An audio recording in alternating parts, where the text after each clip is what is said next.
Daha bir nəfər azaldıq. Bu günləri Cəlilabad rayonunun Göytəpə kəndindən olan Kərbəlayı Pərviz qardaşımız, Qazi Kərbəlayı Pərviz qardaşımız uqsuz çərək həyatına son qoydu.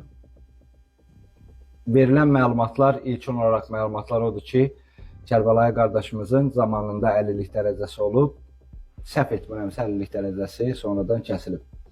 Və Kərbəlayı qardaşımızın çox miqdarda mənə gələn məlumatlar odur ki, çox miqdarda borcu olub. Əziz qardaşlarım, dəfələrlə demişəm, intihar çıxış yolu deyil. Əgər siz düşünürsünüzsə ki, intihar edərək problemləri dəf etmiş olacaqsınız, bu yanlışdır. Mübarizə edərək problemlərin öhdəsindən gəlmək olur. İntihar edərək siz yalnız özünüzün Allahın sizə verdiyi cana qəsd edirsiniz və yaxınlarınıza əziyyət verirsiniz.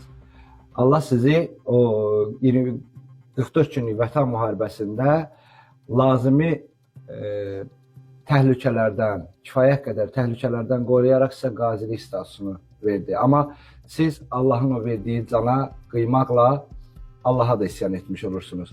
Allah günahlarını bağışlasın və ümid edirəm ki, bir daha mənə hansısa qazi qardaşımın intihar etmə xəbərini paylaşmaq nəsib olmaz.